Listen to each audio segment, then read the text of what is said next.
Hello दोस्तों, स्वागत है आप सभी का ज्ञान दृष्टि यूपीपीएससी चैनल पर। आज हम लोग 2016 प्रारंभिक परीक्षा आर ओ 2016 प्रारंभिक परीक्षा के प्रश्न पत्रों को देखेंगे इस वीडियो में नंबर 1 प्रश्न कर रहा है कि कार्यकारी न्यायाधीशों की नियुक्ति की जाती है। तो कार्यकारी न्यायाधीशों की नियुक्ति जो है वो की जाती है उच्च न्यायालय में। कहाँ की जाती है? उच्च न्यायालय में कार्यकारी न्यायाधीशों की नियुक्ति की जाती है उच्च न्यायालय में। निम्नलिखित में से कौन भारतीय संविधान के अनुसार सही सुमेलित नहीं है सूची में? ठीक, तो पंचायतें जो है भाग 9 में है, नगर पालिका भाग 9 में है, सहकारी समिति 9 में है, अधिकरण जो है भाग 10 में नहीं है, अधिकरण 14 क में है। किस में है? 14 क में है। निम्नलिखित में से कौन सा सही सुमेलित नहीं है? मौलिक अधिकार दिए हुए, अनुच्छेद दिए हुआ, अस्पृश्यता का अंत जो करना है वो अनुच्छेद 17 में, गिरफ्तारी व निरोध के विरुद्ध संरक्षण जो है वो अनुच्छेद 22 में है। किस में है? 22 में है। गिरफ्तारी व निरोध के विरुद्ध जो संरक्षण है अनुच्छेद 22 में है। धर्म की स्वतंत्रता अनुच्छेद 25 में है। अनुच्छेद 25 में अल्पसंख्यकों के हितों का संरक्षण जो अनुच्छेद 29 में है।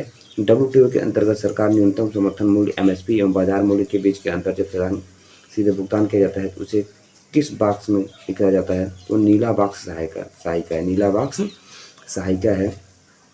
उसके बाद हाल ही में घोषित केंद्रीय बजट 2020-21 में निम्नलिखित में से किस योजना का आवंटन 2019-20 की तुलना में कम हुआ? तो वो कम हुआ था मनरेगा का। ये क्वेश्चन उस समय का करंट का था, इसलिए आपको इस बार ध्यान देने की ज़रूरत नहीं है। अगले प्रश्न पर बढ़ते हैं। प्रश्न नंबर 6 कह रहा है कि निम्नलिखित उपायों पर विचार करें जिन पर आरबीआई अर्थव्यवस्था की मुद्रास्फीति को नियंत्रित करने के लिए प्रयोग करती है। तो आरबीआई मुद्रास्फीति को नियंत्रित करने के लिए बैंक दर बढ़ा देती है, नगद आरक्षण अनुपात सीएसआर बढ़ा देती है, फिर सांविधिक तरलता अनुपात में क्या करती है? आईएसआर-एलआर क्या करती है? बढ़ा देती है। जबकि सरकारी प्रतिभूतियों का क्रय यह मुद्रा और स्फीति की स्थिति में करती है, ना कि मुद्रास्फीति की स्थिति में करते हैं। तो विकल्प 1, 2, 3 सही होगा। भारतीय राष्ट्रीय कैलेंडर के प्रथम महीना कौन सा है? तो होता है चैत्र।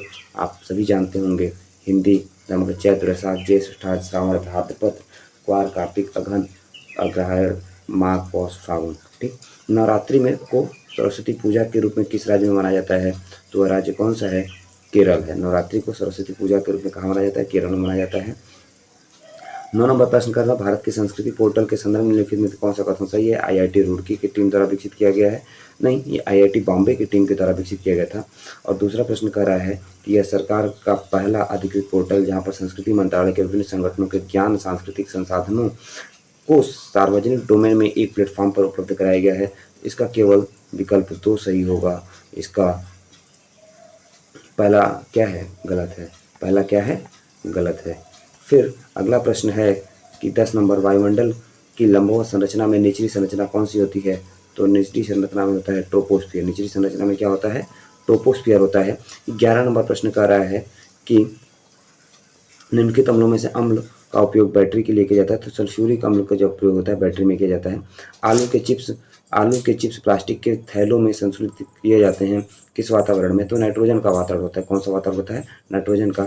ठोस अशुद्धियों के शुद्धिकरण के लिए निम्नलिखित में कौन सी प्रक्रिया होती है? तो और वो आसवन की प्रक्रिया होती है। कौन सी प्रक्रिया होती है? आसवन की प्रक्रिया होती है। ठीक, ऊर्ध्वपातन इसमें नहीं होता है। ठीक है। उसके बाद सफ़ेद प्रकाश में उपस्थित निम्नलिखित रंगों में से कौन सा शीशा प्रिज्म के सबसे कम विचलित होता है? तो वो लाल रंग जो होता है वो सबसे कम विचलित होता है। हींग प्राप्त की जाती है जड़ों के निष्कर्षण से। याद रखिएगा, हींग से संबंधित प्रश्न याद तैयार रखिएगा। इस समय पिछले 2016 से लेकर 2023 के बीच में 4 से 5 बार हींग से संबंधित प्रश्न पूछा गया है। त्रिकोष्ठीय हृदय यानी त्रिकोष्ठीय हृदय, थ्री चैम्बर्ड हृदय किसमें होता है? तो ये होता है उभयचरों में। 3 चैम्बर हृदय किसमें होता है? मछलियों में होता, उभयचरों में होता है, मछलियों में नहीं होता है। ठीक, हल्दी घाटी के युद्ध में महाराणा प्रताप के अलावा राजपूत सेनापति कौन था? तो हकीम सूर था। कौन था? हकीम सूर था। ये पीसीएस में भी प्रश्न आया था और फिर आरओ में भी आ गया था। ये प्रश्न पीसीएस में भी आया था और फिर आरओ में भी ये प्रश्न आ गया था। अगला प्रश्न हम लोग देखते हैं कि भारत में अंग्रेजों की सफलता और फ्रांसीसियों की असफलता का कारण क्या था? तो अंग्रेजों का बंगाल विजय में अपार धन और जनशक्ति का मिलना, अंग्रेजों की बेहतर नौसैनिक ताकत। तो दोनों इसके क्या हैं? सही हैं। 19 नंबर प्रश्न कह रहा है कि राजद्रोही कौन सा सुमेलित नहीं है? तो राजद्रोही सभाओं से रोकने का जो अधिनियम बना था 1908 में बना था। विस्फोटक पदार्थ अधिनियम जो था 1908 में था। भारतीय मजदूरी कानून संशोधन अधिनियम 1908 में था, समाचार पत्र संशोधन अधिनियम 1908 में था। तो इसमें जो राजद्रोही सभा रोकने का था वो 1908 में नहीं था, 1908 में नहीं था। ठीक, सूची 1 से सूची 2 को सम्मिलित करना है। रंपा विद्रोह कब हुआ था? तो रंपा विद्रोह हुआ था 1879-80 के बीच में। पवाना विद्रोह कब हुआ था? तो 1860 से 63 के बीच में हुआ था। फिर बंगाल विजय हुआ था 1800, बंगाल में नील विद्रोह हुआ था 1859-60 में। जयंतिया विद्रोह जो हुआ था 1860। तो इसका विकल्प बी वाला सही है, आप लोग मिला लीजिएगा विकल्प बी वाला। ठीक, विकल्प बी सही है। 21 नंबर प्रश्न कर रहा है, दिल्ली सल्तनत के किस शासक ने अपने आप को खलीफा घोषित किया था? तो मुबारक खिलजी था जिसने अपने आप को क्या किया था? खलीफा घोषित किया था। मुबारक खिलजी था जिस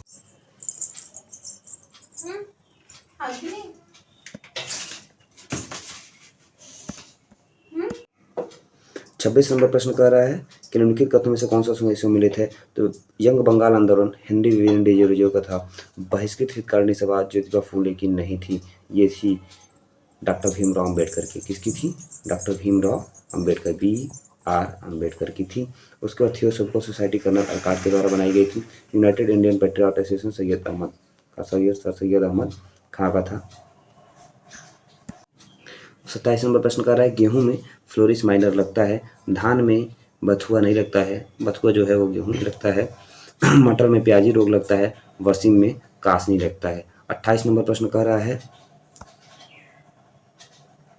कि सूरजमुखी सभी मौसम में उगाई जा सकती है। खरबूजा गर्मी की फसल है, जायद की फसल है, कपास खरीफ की फसल है, अलसी रबी की फसल है। जो भी किसान खेती करते हैं, जो भी दोस्त खेती कर रहे होंगे वो जानते होंगे। फॉर्च्यून इंडिया 500 की कंपनियों के अनुसार वर्ष 2019 की सर्वश्रेष्ठ निगम थी RIL थी। तो ये आप क्वेश्चन मध्य याद रखिएगा। अमेरिका आधारित थिंक टैंक जनसंख्या समीक्षा रिपोर्ट 2020 के अनुसार निम्नलिखित कौन सा कथन सही है? तो भारत की GDP 2019 में 209 लाख करोड़ थी, सही है। फिर भारत दुनिया की 5वीं सबसे बड़ी अर्थव्यवस्था के रूप में उभरा है। भारत ने ब्रिटेन और फ्रांस जैसे देशों को पीछे छोड़ दिया है। तो 1, 2, 3 तीनों सही है। फिर 31 नंबर प्रश्न का नीचे 2 कथन दिए गए हैं, एक कारण है, कथन और कारण है, उसको बताना है। लखनऊ डिफेंस एक्सपो 2000 एशिया का सबसे बड़ा रक्षा उत्पादन एक्सपो था। एक्सपो का आयोजन भारत के उभरते हुए उत्पादन केंद्र के रूप में प्रस्तुत करना था। तो कथन और कारण दोनों व्याख्या करता है। तो उस समय का तत्काल का करंट का प्रश्न था, इसलिए ध्यान नहीं देना है। 32 नंबर प्रश्न कर रहा है, निम्नलिखित में से केंद्रीय बजट 2022-23 के अनुसार आय का स्रोत है। तो सूची 1 और सूची 2 को सम्मिलित कीजिए। नीचे दिए गए कोड का सही उत्तर क्या होगा? निगम कर है 18%, आय का 17% है। ठीक है, तो ये भी उस समय का तत्काल का करंट का प्रश्न था, जब आगे आएगा तो देखा जाएगा। जेनेटिक उद्योग में सम्मिलित है कृषि, जेनेटिक उद्योग में क्या सम्मिलित है? कृषि सम्मिलित है। फिर उसके बाद अगला प्रश्न कर रहा है, निम्नलिखित भारतीय नदी में से कौन कर्क रेखा को 2 बार काटती है? तो माही नदी जो है कर्क रेखा को 2 बार काटती है। माही नदी कर्क रेखा को 2 बार काटती है।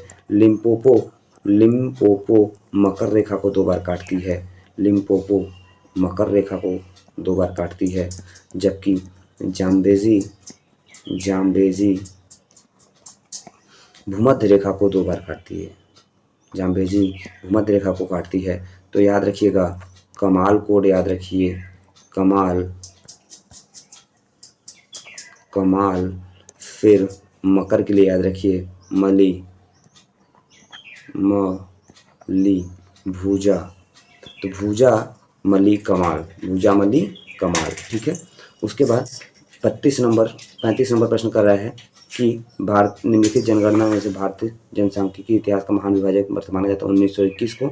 1921 में जनसंख्या का महान विभाजक वर्ष इसलिए माना जाता है, इस वर्ष जनसंख्या घट गई थी, इस दशक में जनसंख्या घटी थी। तुलबुल परियोजना झेलम नदी पे बनी हुई है, बहुत इंपॉर्टेंट प्रश्न है। निम्नलिखित कथनों पर विचार कीजिए, दिए गए सही कोड का चयन कीजिए। तो रिहंद जो नदी है, रिहंद बांध सोन नदी पर सोन नदी की सहायक पर बना हुआ है, सही है। हीराकुंड बांध महानदी पर है। तुंगभद्रा परियोजना आंध्र प्रदेश कर्नाटक की संयुक्त परियोजना है। मैथन बांध दामोदर नदी की सहायक बराका पर बना हुआ है, ये भी सही है। भारत सरकार द्वारा राष्ट्रीय हरित अधिकरण की स्थापना की गई थी 2010 में। ये बहुत इंपॉर्टेंट प्रश्न है, याद रखिएगा। हरित न्यायाधिकरण कब बना था? 2010 में बना था। उसके बाद 39 नंबर प्रश्न कर रहे हैं, निम्नलिखित में से कौन सा सुमेलित है? तो कजाकिस्तान में करागांड है, यूक्रेन में किवरा है, जर्मनी में नॉर्मंडी नहीं है, नॉर्मंडी फ्रांस में है, और फ्रांस में पिरेनीज भी है। 40 नंबर प्रश्न कर रहा है कि निम्नलिखित में से सही सुमेलित है। तो लॉरेन औद्योगिक क्षेत्र कहाँ है? लॉरेन औद्योगिक क्षेत्र फ्रांस में है, रूर जो है जर्मनी में है, ब्रिस्टल यूके में है और सैक्सनी डच में है। ठीक है, सैक्सनी कहाँ है? डच में है, ब्रिस्टल यूके में है, लॉरेन फ्रांस में है। लॉरेन कहाँ है? फ्रांस में है, लॉरेन फ्रांस में है। जर्मनी जो सुमेलित है हम लोगों का, जर्मनी रूर रूर। ठीक है, निम्नलिखित में से कौन सा अफ्रीका के पश्चिमी तट पर नहीं है? तो अफ्रीका के पश्चिमी तट पर कौन सा नहीं है? अंगोला। अंगोला जो है, बोत्सवाना जो है अफ्रीका के पश्चिमी तट पर नहीं है। ठीक, उसके बाद अगला प्रश्न जो है, वन अनुसंधान संस्थान कहाँ पे है? देहरादून में है। भारत का ओसनिक नेशनल पार्क कहाँ पे है? कच्छ में है। भारत के पहले semi high speed Vande Bharat train कहाँ से चलाई गई? वाराणसी से नई दिल्ली तक चलाई गई। भारत के निम्नलिखित नगरों में से किस देश के प्रथम कृत्रिम रबर संयंत्र लगाया गया है? तो पानीपत में कृत्रिम संयंत्र लगाया था। उस समय क्या कारण का प्रश्न था।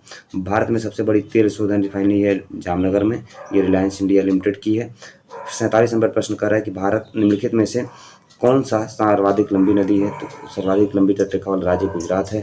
ठीक, अगला प्रश्न है, निम्नलिखित में से सेल समूहों में से कौन अधिकतम मात्रा में है? तो गोंडवाना सेल समूह अधिकतम मात्रा में है। 49 नंबर प्रश्न कर रहा है, फरवरी 2020 में अमेरिकी राष्ट्रपति की भारत यात्रा के संदर्भ में निम्नलिखित कथनों पर कौन सा कथन सही है? तो अमेरिकी प्रथम महिला नागरिक मेलानिया ट्रंप ने दिल्ली के एक विद्यालय में योग सत्र को देखा और विद्यार्थियों से वार्तालाप किया। तो ठीक है, मेलानिया ट्रंप के द्वारा देखा गया विद्यालय मोती बाग दिल्ली का सर्वोदय सीनियर सेकेंडरी सह जिला बाल विद्यालय था। तो दोनों सही है। 50 नंबर प्रश्न कर रहा है कि फरवरी 2020 में गठित राम मंदिर ट्रस्ट के संबंध में कौन सा कथन सही है? तो इसका विकल्प भी सही होगा। ठीक, ये उस समय के सभी करंट के प्रश्न थे। 2020 का ऑस्कर पुरस्कार पैरासाइट को दिया गया था, सभी करंट के। प्रथम खेलो इंडिया विश्वविद्यालय कहाँ स्थापित किया गया? प्रथम खेलो इंडिया विश्वविद्यालय खेल कहाँ किया गया? भुवनेश्वर में किया गया था। तो दोस्तों, हमने आज 52 प्रश्नों को देखा। अगले वीडियो में हम लोग इसके अगले पार्ट को देखेंगे। तब तक के लिए चैनल को लाइक शेयर सब्सक्राइब करना ना